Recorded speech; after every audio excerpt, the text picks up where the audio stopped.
कार्तिक मास महात्म्य कथा अध्याय 17। भक्ति से भरे भाव है हरि मेरे मन उपजाओ। 17वां अध्याय। कार्तिक कृपा दृष्टि कर जाओ। भजमन नारायण नारायण नारायण श्रीमन नारायण नारायण नारायण हरि नारायण नारायण नारायण शिव नारायण नारायण नारायण लक्ष्मी नारायण नारायण नारायण। बोल गंगे माता की जय, बोल तुलसी माता की जय।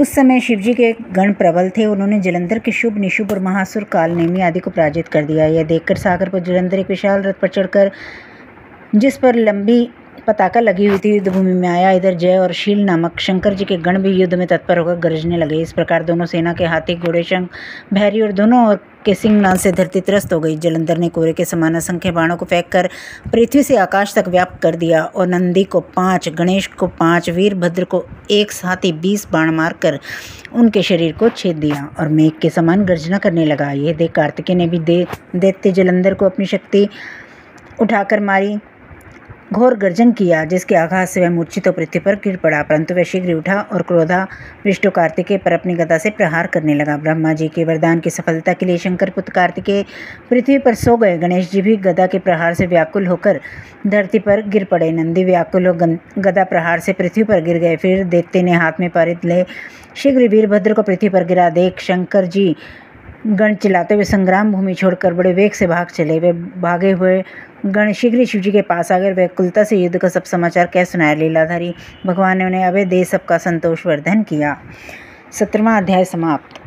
भजमन नारायण नारायण नारायण श्रीमन नारायण नारायण नारायण लक्ष्मी नारायण नारायण नारायण भजमन नारायण नारायण नारायण।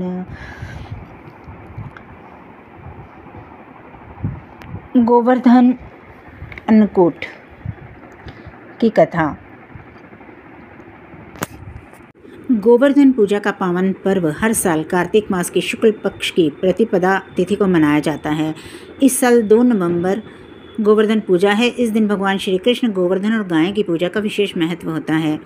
गोवर्धन पूजा का पावन पर्व हर साल कार्तिक मास के शुक्ल पक्ष की प्रतिपदा तिथि को मनाया जाता है। गोवर्धन पूजा के दिन गोवर्धन पर्वत का चित्र बनाकर गोवर्धन भगवान की पूजा की जाती है। इस दिन भगवान को अन्नकूट का भोग भी लगाया जाता है, जिस वजह से गोवर्धन पूजा को अन्नकूट पूजा भी कहा जाता है। इस साल 2 नवंबर को है। गोवर्धन पूजा के दिन भगवान श्री कृष्ण को 56 या 108 तरह के पकवानों का भोग भी लगाया जाता है। इस पावन दिन ये कथा जरूर सुननी चाहिए। श्री कृष्ण ने देखा कि सभी ब्रिजवासी इंद्र की पूजा कर रहे थे। जब उन्होंने अपनी माँ को भी इंद्र की पूजा करते हुए देखा तो सवाल किया कि लोग इंद्र की पूजा क्यों करते हैं। उन्हें बताया गया कि ये वर्षा करते हैं, जिससे अन्न की पैदावार होती है और हमारी गाय को चारा मिलता है। तब श्री कृष्ण ने कहा, ऐसा है तो सबको गोवर्धन पर्वत की पूजा करनी चाहिए, क्योंकि हमारी गायें तो वहीं चरती हैं। उनकी बात मानकर सभी ब्रिजवासी इंद्र की जगह गोवर्धन पर्वत की पूजा करने लगे। देवराज इंद्र ने इसे अपना अपमान समझा और प्रलय के समान मूसलाधार वर्षा कर दी। तब भगवान कृष्ण ने गोवर्धन पर्वत को अपनी छोटी उंगली पर उठाकर ब्रिजवासियों को भारी बारिश से रक्षा की थी। इसके बाद इंद्र को पता लगा कि कृष्ण वास्तव में विष्णु के अवतार हैं और अपनी भूल का एहसास हुआ। बाद में इंद्र देवता को भी भगवान श्री कृष्ण से क्षमा याचना करनी पड़ी। इंद्रदेव की याचना पर भगवान कृष्ण ने गोवर्धन पर्वत को नीचे रखा और सभी ब्रिजवासियों से कहा कि अब वे हर साल गोवर्धन की पूजा कर अन्नकूट पर्व मनाएं। तब से ही यह गोवर्धन पूजा के रूप में मनाया जाता है। बोल बांके बिहारी लाल की जय। भजमन नारायण नारायण नारायण श्रीमन नारायण नारायण नारायण शिव नारायण नारायण नारायण लक्ष्मी नारायण नारायण नारायण।